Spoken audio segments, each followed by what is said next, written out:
Hi everyone, welcome to my channel.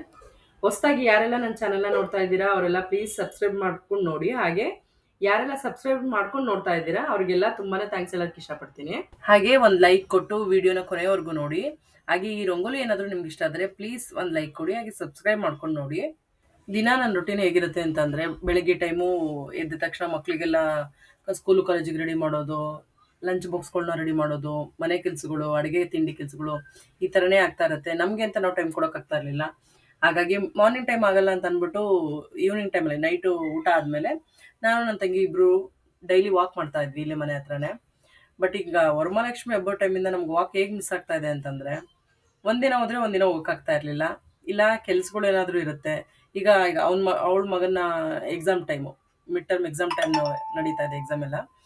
ಮಧ್ಯೆ ಸ್ವಲ್ಪ ದಿನ ನನ್ನ ಮಕ್ಳಿಗೆ ಎಕ್ಸಾಮ್ ಇತ್ತು, ಅವ್ರು ಓದ್ಕೋತಾ ಇರ್ತಾರೆ, ನಾನು ಹೋಗೋಕ್ಕಾಗ್ತಾ ಇರಲಿಲ್ಲ ಮಧ್ಯ.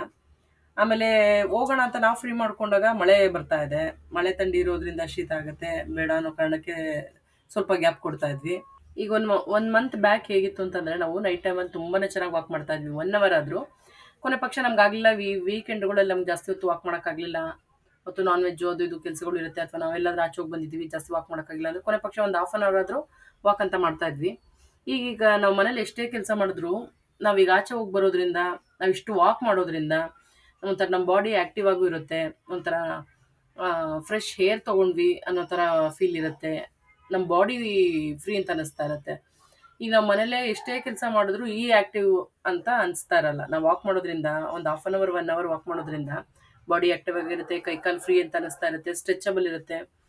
ಹಾಗಾಗಿ ಈ ವಾಕಿಂಗ್ ಅನ್ನೋದನ್ನ ನಮ್ಮ ದಿನನಿತ್ಯ ಅಭ್ಯಾಸಗಳಲ್ಲಿ ಅದನ್ನು ರೂಢಿ ಮಾಡ್ಕೊಂಡ್ಬಿಟ್ಟಿದ್ದೀವಿ. ಈಗ 1 ಮಂತಿಂದ ಈಚೆಗೆ ನಮಗೆ ಅದು ಸರಿಯಾಗಿ ಮಾಡೋಕ್ಕಾಗ್ತಾ ಇಲ್ಲ. ಇಲ್ಲಿ ನಾನು ಏನು ತೋರಿಸ್ತಾ ಇದ್ದೀನಿ ಅಂತಂದರೆ, ಈ ವೀಕಿಗೆ ನಾನು ಏನೇನು ಬೇಕಾಗುತ್ತೆ, ಮೊನ್ನೆ ಟೈಮ್ ಮ್ಯಾನೇಜ್ಮೆಂಟ್ ಬಗ್ಗೆ ಹೇಳುವಾಗ ಹೇಳಿದ್ದೆ ನಾನು ಇದ್ರ ಬಗ್ಗೆ, ತರಕಾರಿಗಳ ಬಗ್ಗೆ. ನಾವು ದಿನ ಏನೇನು ಮೀಲ್ ಪ್ಲ್ಯಾನ್ ಮಾಡ್ಕೋತೀವಿ, ಟಿಫನ್ಗೆ, ಅಡುಗೆಗೆ ಎಲ್ಲ ಏನೇನು ಪ್ಲ್ಯಾನ್ ಮಾಡ್ಕೋತೀವಿ, ಅದಕ್ಕೆ ತಕ್ಕಂಗೆ ನಾವು ತರಕಾರಿ ತರಿಸಿಟ್ಕೊಂಡ್ರೆ ನಮಗೆ ಪ್ಲಾನಿಂಗ್ ಅನ್ನೋದು ಇರುತ್ತೆ, ಟೈಮು ಮ್ಯಾನೇಜ್ ಆಗುತ್ತೆ. ಈ ಇಂತಿಂಥ ದಿನ ಅಡುಗೆ ಮಾಡಬೇಕು, ಇದೇ ತಿಂಡಿ ಮಾಡಬೇಕು, ಈ ತಿಂಡಿಗೆ ನಾವು ಈ ಪಲ್ಯ ಮಾಡ್ತೀವಿ, ಈ ಸಾಂಬಾರು ಮಾಡ್ತೀವಿ ಅನ್ನೋದು. ಹಾಗೆ ನಮ್ಮ ಟೈಮ್ ಕೂಡ ಮ್ಯಾನೇಜ್ ಆಗುತ್ತೆ. ನಾವು ಮುಂಚೆನೇ ಪ್ಲ್ಯಾನ್ ಮಾಡ್ಕೊಂಡಿರೋದ್ರಿಂದ ಯಾವುದೇ ಥರ ಕೆಲಸಗಳನ್ನ ಲೇಟ್ ಮಾಡ್ಕೊಳ್ಳೋಲ್ಲ. ಪ್ರತಿ ವಾರ ನಮ್ದು ಹೀಗೆ ಇರುತ್ತೆ, ಒಂದೊಂದು ವಾರ ಒಂದೊಂದು ಥರ ತರಕಾರಿಗಳು, ಸೊಪ್ಪುಗಳನ್ನ ಆ್ಯಡ್ ಮಾಡ್ಕೊತಾ ಇರ್ತೀವಿ. ನಾನು ಈ ವೀಕಿಂದು ಏನು ತರಿಸಿದ್ದೆ ತರಕಾರಿ, ಅದನ್ನು ನಾನು ಇಲ್ಲಿ ನಿಮ್ಗೆ ತೋರಿಸ್ತಾ ಇದ್ದೆ ಅಷ್ಟೇ. ನಾನಿವತ್ತು ಮಾಡ್ತಾ ಇರೋದು ಈವ್ನಿಂಗ್ ಸ್ನ್ಯಾಕ್ಸಿಗೆ ಅಂತೇಳಿ ಒಂದು ಹೆಲ್ತಿಯಾದ ಕಾಬೂಲ್ ಕಡಲೆಕಾಳು ಕಟ್ಲೆಟ್ಟು. ಇದೊಂದು ಹೆಲ್ತಿ ರೆಸಿಪಿ ಹೌದು. ಹಾಗೆ ಈ ಮಳೆ ಚಳಿ ಟೈಮ್ನಲ್ಲಿ ತಿನ್ನೋದಕ್ಕೆ, ಟೊಮೊಟೊ ಸಾಸ್ ಜೊತೆ ತಿನ್ನೋದಕ್ಕಂತೂ ತುಂಬಾ ಟೇಸ್ಟಿಯಾದ ಸ್ನ್ಯಾಕ್ಸ್ ಅಂತ ಹೇಳ್ಬೋದು. ಇದು ಹೈ ಪ್ರೋಟೀನ್ ಸ್ನ್ಯಾಕ್ಸ್ ಕೂಡ ಹೌದು. ಯಾವಾಗಲೂ ಒಂದೇ ಥರ ಬಜ್ಜಿ ಬೋಂಡ ಅಂತ ಎಣ್ಣೆಲಿ ಕರೆದಿರೋ ಐಟಮ್ಸ್ನ ತಿನ್ನೋ ಬದಲು, ಅಥವಾ ಬೇಕ್ರಿ ಸ್ನ್ಯಾಕ್ಸ್ಗಳನ್ನೇ ತಿನ್ನೋ ಬದಲು, ಈ ಥರ ಹೆಲ್ತಿ ಸ್ನ್ಯಾಕ್ಸ್ಗಳನ್ನ ಒಂದ್ಸಲ ಟ್ರೈ ಮಾಡಿ ನೋಡಿ, ನಿಮಗೂ ತುಂಬಾ ಇಷ್ಟ ಆಗುತ್ತೆ. ನಾನಿಲ್ಲಿ ಕಾಬೂಲ್ ಕಡಲೆಕಾಳನ್ನ ಬಳಸಿರೋದು. ಕಾಬೂಲ್ ಕಡಲೆಕಾಳು ನಿಮ್ಗೆ ಏನಾದರೂ ಗ್ಯಾಸ್ಟ್ರಿಕ್ ಅಂತ ಅನ್ಸಿದ್ರೆ, ಇದರಲ್ಲಿ ನಾನು ಹಸಿ ಶುಂಠಿ ಬಳಸಿದ್ದೀನಿ. ಸ್ವಲ್ಪ ಅದನ್ನು ಇನ್ನೂ ಸ್ವಲ್ಪ ಜಾಸ್ತಿ ಹಾಕ್ಕೊಳ್ಳಿ, ಆವಾಗ ಅದು ಗ್ಯಾಸ್ಟ್ರಿಕ್ ಅವಾಯ್ಡ್ ಆಗುತ್ತೆ. ಹಾಗೆ ಇಲ್ಲಿ ಕಾಬೂಲ್ ಕಡಲೆಕಾಳನ್ನ ನಾನು 8 ಅವರ್ಸ್ ಮುಂಚೆನೇ ನೆನೆ ಹಾಕಿದ್ದೆ. ಅದು ಚೆನ್ನಾಗಿ ನೆಂದಿದೆ. ಈಗ ನಾನು ಇದನ್ನು ಒಂದು 5-6 ವಿಷಲ್ ಚೆನ್ನಾಗಿ, ತುಂಬಾ ನಾವು ಕೈಯಲ್ಲಿ ಪೇಸ್ಟ್ ಮಾಡೋ ರೀತಿ, ಅದನ್ನು ಸ್ಮ್ಯಾಶ್ ಆಗೋ ರೀತಿ ಅದು ಒಂದು 5-6 ವಿಷಲ್ ಮಾಡಿಸ್ಕೊಂಡು ಚೆನ್ನಾಗಿ ಬೇಯಿಸ್ಕೊತಾ ಇದ್ದೀನಿ ಕುಕ್ಕರ್ನಲ್ಲಿ ಇಟ್ಕೊಂಡು. ಇಲ್ಲಿ ಕುಕ್ಕರ್ ವಿಷಲ್ ಆಗೋಷ್ಟೊತ್ತಿಗೆ ನಾನು ಈ ಕಡೆ ಇದಕ್ಕೆ ಬೇಕಾಗಿರುವಂಥದ್ದು 2 ಈರುಳ್ಳಿ, ಒಂದು 5 ಹಸಿಮೆಣಸಿನ್ಕಾಯಿ, 1 ಹಿಡಿ ಕೊತ್ತಂಬರಿ ಸೊಪ್ಪು, ಒಂದು ಅರ್ಧ ಉಳ್ಳನಷ್ಟು ನಿಂಬೆಹಣ್ಣು, ಹಾಗೆ ಒಂದು 2 ಇಂಚಿನಷ್ಟು ಹಸಿ ಶುಂಠಿನೆಲ್ಲ ತೆಗೆದಿಟ್ಕೊಂಡಿದ್ದೀನಿ. ಹಾಗೆ ಒಂದು ಅರ್ಧ ಕಪ್ನಷ್ಟು ಕಡಲೆ ಹಿಟ್ಟು ಕೂಡ ತೆಗೆದಿಟ್ಕೊಂಡಿದ್ದೀನಿ. ಆದರೆ ಇದಕ್ಕೆ ಇಷ್ಟೊಂದು ಕಡಲೆ ಹಿಟ್ಟು ಬೇಕಾಗಲ್ಲ, ಒಂದು 3-4 ಸ್ಪೂನಷ್ಟು ಸಾಕಾಗುತ್ತೆ ಅಷ್ಟೇ. ಹಾಗೆ ರುಚಿಗೆ ತಕ್ಕಷ್ಟು ಉಪ್ಪು ಕೂಡ ತೆಗೆದಿಟ್ಕೊಂಡಿದ್ದೀನಿ. ಈಗ ನಾನು ತೊಗೊಂಡಿರೋಂಥ ಐಟಮ್ಸ್ನೆಲ್ಲ ನಾನು ಇಲ್ಲಿ ಚಿಕ್ಕ ಚಿಕ್ಕದಾಗಿ ಕಟ್ ಮಾಡಿ ರೆಡಿ ಮಾಡಿ ಇಟ್ಕೊಂಡಿದ್ದೀನಿ. ಹಾಗೆ ಕಾಬೂಲ್ ಕಡಲೆಕಾಳನ್ನು ಕೂಡ ನಾನು ಜಾಲರಿಲಿ ನೀರೆಲ್ಲ ಸೋದಿಸ್ಕೊಂಡಿದ್ದೀನಿ. ಈಗ ಒಂದು ಬೌಲ್ ತೊಗೊಂಡು ಬೇಯಿಸಿಟ್ಕೊಂಡಿರೋಂಥ ಕಾಬೂಲ್ ಕಡಲೆಕಾಳನ್ನ ಹಾಕ್ಕೊಂಡು, ನಿಮ್ಮ ಹತ್ರ ಸ್ಮ್ಯಾಶರ್ ಇದೆ ಅಂತಂದರೆ ನೀವು ಸ್ಮ್ಯಾಶರ್ನಲ್ಲೇ ನೀವು ಸ್ಮ್ಯಾಶ್ ಮಾಡ್ಕೊಬೋದು. ನನ್ನ ಹತ್ರ ಸ್ಮ್ಯಾಶರ್ ಇಲ್ಲ ಅನ್ನೋ ಕಾರಣಕ್ಕೆ ನಾನು ಒಂದು ಸ್ಪೂನ್ ತೊಗೊಂಡು ಪ್ರತಿಯೊಂದು ಕಡಲೆಕಾಳು ಕೂಡ ಚೆನ್ನಾಗಿ ಸ್ಮ್ಯಾಶ್ ಆಗೋ ಥರ, ಅದೆಲ್ಲ ಕಾಳುಗಳು ಬಾಯಿಗೆ ಸಿಗಬಾರ್ದು, ಅಷ್ಟು ನೀಟಾಗಿ ಸ್ಮ್ಯಾಶ್ ಆಗೋ ಥರ. ಯಾಕೆಂದರೆ ನಾವು ವಿಷಲ್ಲೇ ಜಾಸ್ತಿ ಮಾಡಿಸ್ಕೊಂಡ್ರೆ ಕಾಳು ತುಂಬ ಚೆನ್ನಾಗಿ ಸ್ಮ್ಯಾಶ್ ಆಗುತ್ತೆ. ನಾನು ಈಗ ಸ್ಪೂನಲ್ಲೇ ಎಲ್ಲದನ್ನೂ ಸ್ಮ್ಯಾಶ್ ಮಾಡ್ಕೊತಾ ಇದ್ದೀನಿ. ಈಗ ಸ್ಮ್ಯಾಶ್ ಮಾಡ್ಕೊಳ್ಳೋಕ್ಕೆ ಒಂದು 5 ನಿಮಿಷ ಟೈಮ್ ತೊಗೊಳುತ್ತೆ ಅಷ್ಟೇ. ಚೆನ್ನಾಗಿ ಸ್ಮ್ಯಾಶ್ ಮಾಡ್ಕೊಂಡ್ಮೇಲೆ ನಾವು ಕಟ್ ಮಾಡಿ ಇಟ್ಕೊಂಡಿರುವಂಥ ಈರುಳ್ಳಿ, ನಾನಿಲ್ಲಿ ಶುಂಠಿನ ತುರಿದು ಇಟ್ಕೊಂಡಿದ್ದೀನಿ. ಸ್ವಲ್ಪ ಅದು ಮಧ್ಯೆ ಮಧ್ಯೆ ಬಾಯಿಗೆ ಸಿಕ್ಕಿದ್ರೆ ಚೆನ್ನಾಗಿರುತ್ತೆ ಅಂತ ಅಂದ್ಬಿಟ್ಟು, ನೀವು ಒಂಚೂರು ಶುಂಠಿ ಒಂಚೂರು ಜಾಸ್ತಿನೇ ಹಾಕೋಬೋದು, ಗ್ಯಾಸ್ಟ್ರಿಕ್ ಆಗಲ್ಲ.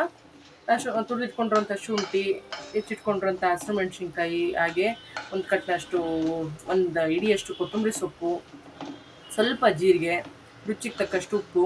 ಇದಕ್ಕೆ ನೀವು ಬೇಕು ಅಂತ ಏನಾದರೂ ಅನ್ಸಿದ್ರೆ ಬೇಕಿದ್ರೆ ಸ್ವಲ್ಪ ಗರಂ ಮಸಾಲ ಕೂಡ ಆ್ಯಡ್ ಮಾಡ್ಕೋಬೋದು.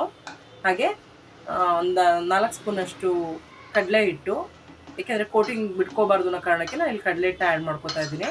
ಹಾಗೆ ಒಂದು ಅರ್ಧ ಉಳ್ಳಷ್ಟು ನಿಂಬೆಹಣ್ಣು ಕೂಡ ನಾನು ಹಾಕಿ ಚೆನ್ನಾಗಿ ಕೈಯೆಲ್ಲ ಕೋಟಿಂಗ್ ಎಲ್ಲ ಚೆನ್ನಾಗಿ ಮಿಕ್ಸ್ ಆಗೋ ಥರ ನಾನು ಕೈಯಲ್ಲಿ ಚೆನ್ನಾಗಿ ಕಲಸಿಟ್ಕೋತಾ ಇದ್ದೀನಿ.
ಇದಕ್ಕಿಂತ ಮೊದಲು ನಾನು ಮೊದಲಿನ ವಿಡಿಯೋಗಳಲ್ಲಿ ಮೊಳಕೆ ಕಟ್ಟಿದ ಹೆಸರು ಕಾಳಿನ ಸಲಾಡು, ಸ್ವೀಟ್ ಕಾರ್ನ್ ಸಲಾಡು, ಈ ಥರ ಹೆಲ್ತಿ ಸ್ನ್ಯಾಕ್ಸ್ಗಳನ್ನ ಕೂಡ ತೋರಿಸಿದ್ದೀನಿ. ನೋಡಿಲ್ಲ ಅಂದರೆ ಪ್ಲೀಸ್ ನೋಡ್ಕೊಂಬನ್ನಿ. ಹಾಗೆ ಇದು ಹೆಲ್ತಿಯಾದ ಕಟ್ಲೆಟು ತುಂಬಾ ಚೆನ್ನಾಗಿರುತ್ತೆ. ನಾನು ಇದಕ್ಕೇನು ಮಾಡಿದ್ದೀನಿ ಅಂತಂದರೆ, ಮೇಲ್ಗಡೆ ಕೋಟಿಂಗ್ಗೆ ಅಂತ ಅಂದ್ಬಿಟ್ಟು ಅದು ನೋಡೋದಕ್ಕೂ ಚೆನ್ನಾಗಿರುತ್ತೆ, ಟೇಸ್ಟ್ ನಾವು ತಿನ್ನುವಾಗ ಕ್ರಿಸ್ಪಿಯಾಗಿ ಟೇಸ್ಟ್ ಚೆನ್ನಾಗಿರುತ್ತೆ ಅನ್ನೋ ಕಾರಣಕ್ಕೆ ಎಳ್ಳನ್ನು ಕೂಡ ನಾನು ಇದಕ್ಕೆ ಆ್ಯಡ್ ಮಾಡ್ಕೊಂಡಿದ್ದೀನಿ. ನಾವು ಕಟ್ಲೆಟ್ನ ರೆಡಿ ಮಾಡ್ಕೊಂಡ್ಮೇಲೆ ಎಳ್ಳಲ್ಲಿ ಒಂದ್ಸಲ ರೋಲ್ ಮಾಡಿಬಿಟ್ಟು ಅದನ್ನು ನಾನು ತವ ಮೇಲೆ ಬೇಯಿಸ್ಕೊತಾ ಇರೋದು. ಇಲ್ಲಿ ಮೊದಲು ಒಂದು ಹಂಚಿನ ಕಾಯೋದಕ್ಕೆ ಇಟ್ಕೊಂಡು ಅದಕ್ಕೆ ಸ್ವಲ್ಪ ಎಣ್ಣೆ ಸ್ಪ್ರೆಡ್ ಮಾಡಿ ಅದು ಕಾಯೋಷ್ಟೊತ್ತಿಗೆ ನಾನು ಒಂದು ಪ್ಲೇಟಿಗೆ ಬಿಳಿ ಎಳ್ಳು ತೊಗೊಂಡಿದ್ದೀನಿ. ನಾನು ಬಿಳಿ ಎಳ್ಳನ್ನು ಹಾಕೋತಾ ಇದ್ದೀನಿ ಒಂದು ಪ್ಲೇಟ್ಗೆ. ನಾನಿಲ್ಲಿ ಕಟ್ಲೆಟ್ಗೆ ಅಂತ ಕಲಸಿಟ್ಟಿರೋದನ್ನ ನನಗೆ ಯಾವ ಸೈಜಿಗೆ ಬೇಕು ಚಿಕ್ಕ ಚಿಕ್ಕದಾಗಿನೇ ನಾನು ರೌಂಡ್ ಶೇಪಲ್ಲಿ ಆಗೋ ಥರ ನಾನು ಎಲ್ಲ ಉಂಡೆಗಳನ್ನ ರೆಡಿ ಮಾಡಿ ಇಟ್ಕೋತಾ ಇದ್ದೀನಿ. ನಾವು ಉಂಡೆಗಳನ್ನ ರೆಡಿ ಮಾಡಿ ಇಟ್ಕೊಂಡ್ರೆ ಎಳ್ಳಲ್ಲಿ ನಾವು ಒಂದ್ಸಲ ರೋಲ್ ಮಾಡಿ ಅದನ್ನು ನಾವು ತವ ಮೇಲೆ ಬೇಯಿಸ್ಕೊಳಕ್ಕೆ ಸರಿ ಹೋಗುತ್ತೆ ಅಂದ್ಬಿಟ್ಟು ಎಲ್ಲದನ್ನು ಉಂಡೆಗಳು ರೆಡಿ ಮಾಡಿ ಇಟ್ಕೋತಾ ಇದ್ದೀನಿ. ಅಂಚೆ ಚೆನ್ನಾಗಿ ಕಾದಿದೆ. ಚೆನ್ನಾಗಿ ಕಾದ ಮೇಲೆ ನಾನು ಮಾಡಿಟ್ಕೊಂಡಿರುವಂಥ ಉಂಡೆಗಳನ್ನ ನಾನು ಕೈ ಮೇಲೆ ತಟ್ಕೋತಾ ಇದ್ದೀನಿ. ನೀವು ಕೈ ಮೇಲೆ ಆಗಲ್ಲ ಅಂತಂದರೆ ಕವರ್ ಇಟ್ಕೊಂಡು ಕವರ್ ಮೇಲೆ ತಟ್ಕೋಬೋದು, ಇಲ್ಲ ಒಂದು ಪ್ಲೇಟ್ ಮೇಲೆ ಇಟ್ಕೊಂಡು ಬೇಕಿದ್ರು ತಟ್ಕೋಬೋದು. ನಿಮ್ಗೆ ಕಂಫರ್ಟಬಲ್ ಹೆಂಗೆ ಅನಿಸುತ್ತೆ ಆ ಥರ ಮಾಡ್ಕೋಬೋದು. ಕೈ ಮೇಲೆ ತಟ್ಕೊಂಡು ನಾನು ಎಳ್ಳಲ್ಲಿ ಒಂದ್ಸಲ ರೋಲ್ ಮಾಡಿ ಅದನ್ನು ನಾನು ತವ ಮೇಲೆ ಹಾಕೋತಾ ಇದ್ದೀನಿ. ಇದನ್ನು ನಾವು ಆದಷ್ಟು ಕಮ್ಮಿ ಊರಿನಲ್ಲೇ ಬೇಯಿಸ್ಕೋಬೇಕು. ಇದನ್ನು ಜಾಸ್ತಿ ಊರಿನಲ್ಲಿ ಬೇಯಿಸ್ಕೊಳಕ್ಕೆ ಹೋದರೆ ಸೀದೋಗ್ಬಿಡುತ್ತೆ. ಹಾಗಾಗಿ ಟೈಮ್ ತೊಗೊಂಡ್ರೂ ಪರವಾಗಿಲ್ಲ, ಕಮ್ಮಿ ಊರಿನಲ್ಲೇ ಬೇಯಿಸ್ಕೋಬೇಕಲ್ಲ. ನಾನು ಈ ಕಟ್ಲೆಟ್ಗೆ ಕೊತ್ತಂಬರಿ ಸೊಪ್ಪನ್ನ ಬಳಸಿದ್ದೀನಿ. ನಿಮಗೆ ಕೊತ್ತಂಬರಿ ಸೊಪ್ಪು ಬೇಡ ಅಂತಂದರೆ ಪುದೀನ ಸೊಪ್ಪನ್ನ ಬಳಸ್ಕೋಬೋದು. ಪುದೀನ ಸೊಪ್ಪು ಕೂಡ ಟೇಸ್ಟು ತುಂಬಾ ಚೆನ್ನಾಗಿರುತ್ತೆ. ಇಲ್ಲ ನಿಮ್ಗೆ ಇಷ್ಟ ಆಗುತ್ತೆ ಅಂತಂದರೆ ಬೇಕಿದ್ರೆ ಸಬ್ಬಸಿಗೆ ಸೊಪ್ಪಲ್ಲಿ ಕೂಡ ಮಾಡ್ಕೋಬೋದು. ಅದರ ಟೇಸ್ಟ್ ಕೂಡ ತುಂಬಾ ಚೆನ್ನಾಗಿರುತ್ತೆ. ಕಂಫರ್ಟಬಲ್ ನಿಮ್ಗೆ ಯಾವುದು ಚೆನ್ನಾಗಿದೆ ಟೇಸ್ಟ್ ಅಂತ ಅನಿಸುತ್ತೆ ಅದನ್ನು ಯೂಸ್ ಮಾಡ್ಕೋಬೋದು. ಇದು ಮೂರಿಂದ ಕೊತ್ತಂಬರಿ ಅಥವಾ ಸಬ್ಬಸಿಗೆ ಸೊಪ್ಪು ಇಲ್ಲ ನೀವು ಪುದೀನ, ಇದು ಮೂರಲ್ಲಿ ಮಾಡಿದ್ರು ಕೂಡ ತುಂಬಾ ಚೆನ್ನಾಗಿರುತ್ತೆ. ಒಂದೊಂದು ಸಲ ಒಂದೊಂದನ್ನು ಟ್ರೈ ಮಾಡ್ಬೋದು, ಅದು ಕೂಡ ತುಂಬಾ ಚೆನ್ನಾಗಿರುತ್ತೆ. ನಾನಿಲ್ಲಿ ಮಾಡ್ಕೊಂಡಿರೋದು ರೌಂಡ್ ಶೇಪ್ ಮಾಡ್ಕೊಂಡಿದ್ದೀನಿ. ಇಲ್ಲ ನಿಮ್ಗೇನಾದರೂ ಮಕ್ಕಳಿಗೆಲ್ಲ ಸ್ವಲ್ಪ ಇಂಪ್ರೆಸ್ ಮಾಡಬೇಕು ಅನ್ನೋ ಥರ ಏನಾರು ಇದ್ದರೆ ನೀವು ಬೇಕಿದ್ರೆ ಸ್ಕ್ವೇರ್ ಥರ ಬೇಕಿದ್ರೆ ಮಾಡ್ಕೋಬೋದು, ಇಲ್ಲ ಟ್ರಯಾಂಗಲ್ ಥರ ಮಾಡ್ಕೋಬೋದು, ಇಲ್ಲ ಓವಲ್ ಶೇಪಲ್ಲಿ ಮಾಡ್ಕೋಬೋದು.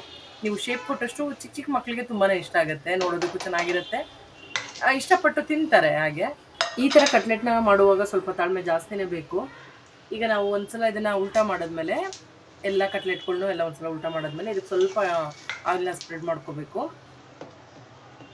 ಈ ಥರ ಕಟ್ಲೆಟ್ನ ಮಾಡುವಾಗ ಸ್ವಲ್ಪ ತಾಳ್ಮೆ ಜಾಸ್ತಿನೇ ಬೇಕು. ಈಗ ನಾವು ಒಂದ್ಸಲ ಇದನ್ನು ಉಲ್ಟಾ ಮಾಡಿದ್ಮೇಲೆ ಎಲ್ಲ ಕಟ್ಲೆಟ್ಗಳನ್ನೂ ಎಲ್ಲ ಒಂದ್ಸಲ ಉಲ್ಟಾ ಮಾಡಿದ್ಮೇಲೆ ಇದಕ್ಕೆ ಸ್ವಲ್ಪ ಆಯಿಲ್ನ ಸ್ಪ್ರೆಡ್ ಮಾಡ್ಕೋಬೇಕು. ಈ ಕಟ್ಲೆಟ್ಗಳನ್ನ 5ರಿಂದ 10 ನಿಮಿಷ ಎರಡೂ ಕಡೆ ಚೆನ್ನಾಗಿ ಕ್ರಿಸ್ಪಿ ಆಗೋವರೆಗೂ ಚೆನ್ನಾಗಿ ಬೇಯಿಸ್ಕೋಬೇಕು. ಮೇಲ್ಗಡೆ ಒಂದು ಪ್ಲೇಟ್ನ ಮುಚ್ಚಿ ಬೇಯಿಸ್ಕೊಂಡ್ರೆ ಇನ್ನೂ ಒಳ್ಳೆಯದು. ಹಾಗೆ ಈ ಥರ ಕಟ್ಲೆಟ್ಗಳನ್ನ ಮಾಡಿ ದಿನ ಒಂದೊಂದು ಥರ, ಈ ವೀಕ್ ಒಂದು ಥರ, ನೆಕ್ಸ್ಟ್ ವೀಕ್ ಒಂದು ಥರ, ಬೇರೆ ಬೇರೆ ಕಾಳುಗಳಲ್ಲಿ ಅಥವಾ ತರಕಾರಿಗಳಲ್ಲಿ ನಾವು ಕಟ್ಲೆಟ್ನ ಟ್ರೈ ಮಾಡಿ ಮಕ್ಕಳಿಗೆ ಟೇಸ್ಟ್ ಅನ್ನೋದನ್ನ ನಾವು ತೋರಿಸ್ಬಿಟ್ರೆ ಅವ್ರು ಬೇಕರಿ ತಿಂಡಿಗಳನ್ನೆಲ್ಲ ತಿನ್ನೋದಕ್ಕೆ ಇಷ್ಟನೇ ಪಡೋಲ್ಲ. ಅಷ್ಟು ಚೆನ್ನಾಗಿರುತ್ತೆ ಈ ಥರ ಕಟ್ಲೆಟ್ಗಳು. ಅದರಲ್ಲೂ ಅವರು ಮಕ್ಕಳುಗಳು ಅಂತಂದರೆ ಸಾಸಲ್ಲಿ ತಿನ್ನೋದಕ್ಕೆ ತುಂಬಾ ಇಷ್ಟಪಡ್ತಾರೆ. ಬಿಸಿ ಬಿಸಿಯಾಗಿ ಸಾಸಲ್ಲಿ ತಿನ್ನೋದಕ್ಕೆ ತುಂಬ ಟೇಸ್ಟಿಯಾಗಿರುತ್ತೆ.